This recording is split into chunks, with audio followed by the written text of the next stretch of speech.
So today we're going to talk about initiatives and referendums.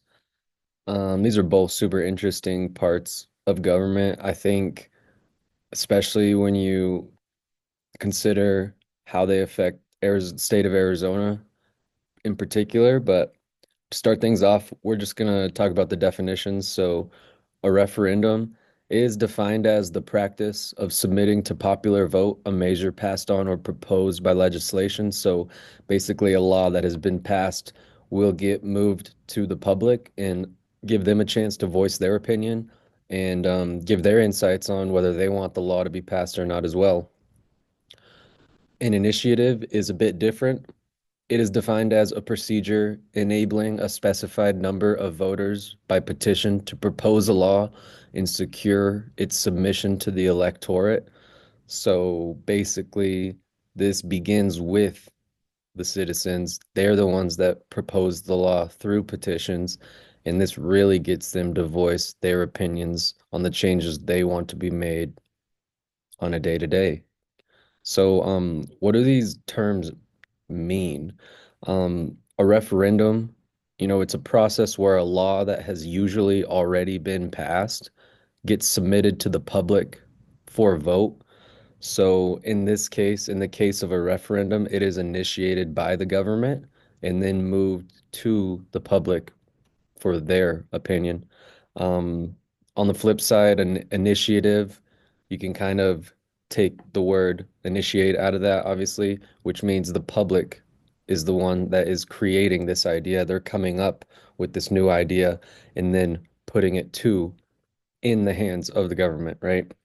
Um, I think the cool thing about an initiative is it really empowers the citizens to think critically, think about what they want to be made you know, how they want their lives to change. And it really gets them to be more involved in the changes that are being made at the higher level, at the government level. Um, so as far as referendum, the legislator proposes and then the voters decide. An initiative, the citizens propose and the voters or the legislature decide. So moving on to talking about the pros and cons of each of these. Um, Start with the pros of an initiative. It's direct democracy, right? You were getting the opinion straight from the public, and there's nothing more democratic than that. Um, it encourages the government to please its citizens.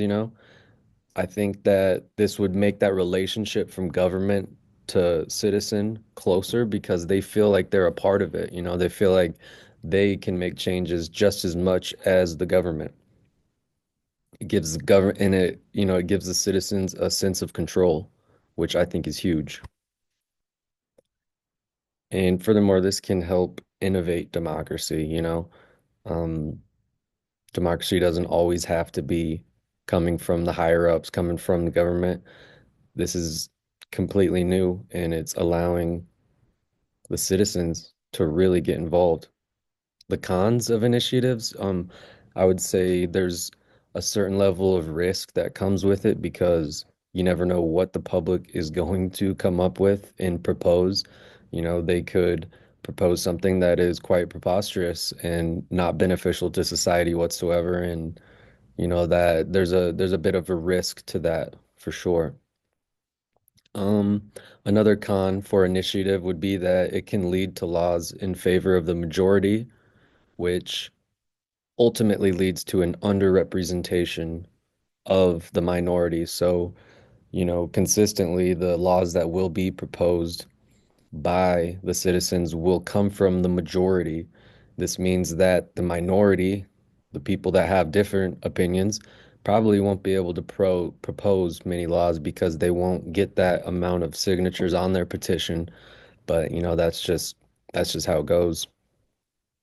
In the last con for initiative would be voter fatigue from too many propositions.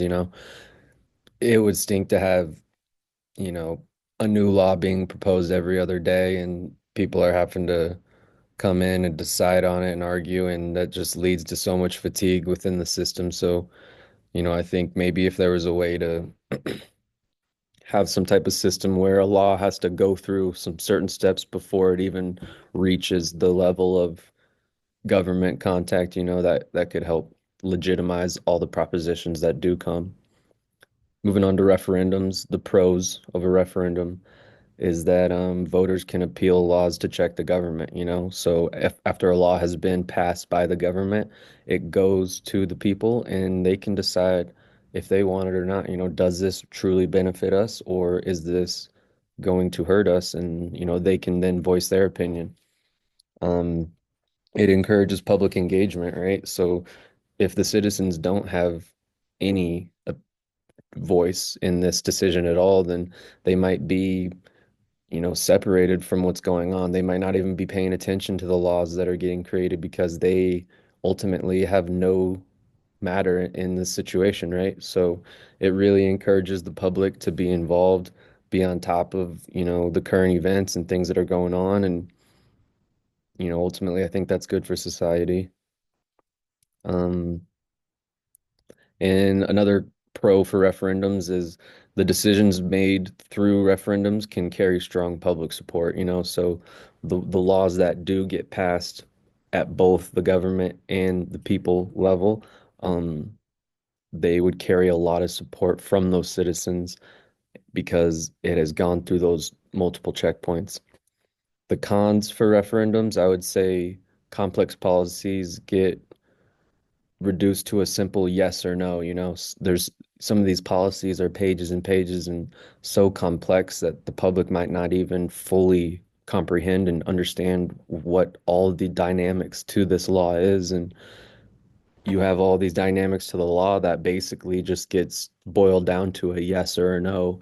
And at the end of the day, it's truly far more complex than that. So, that there's a little fault there as well. There's a little something there.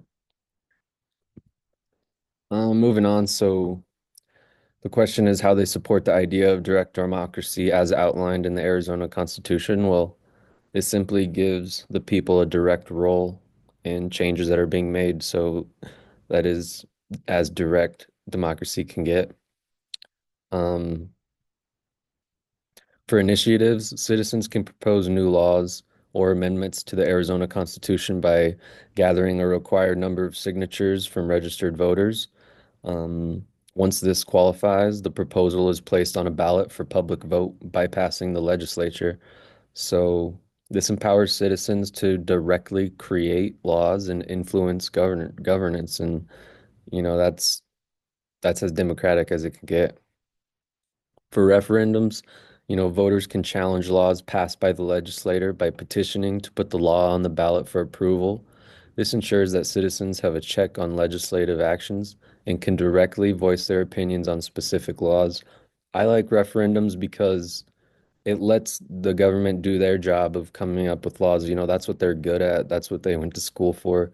That's what that's who should be creating the laws at the end of the day.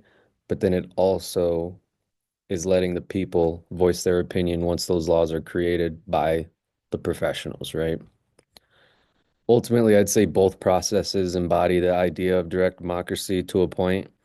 They give Arizonians direct opportunity to influence state legislations, and that's not common around the entire country. And I think a lot of states can take a look at what's going on in Arizona and maybe apply that to their own for the better. Thank you.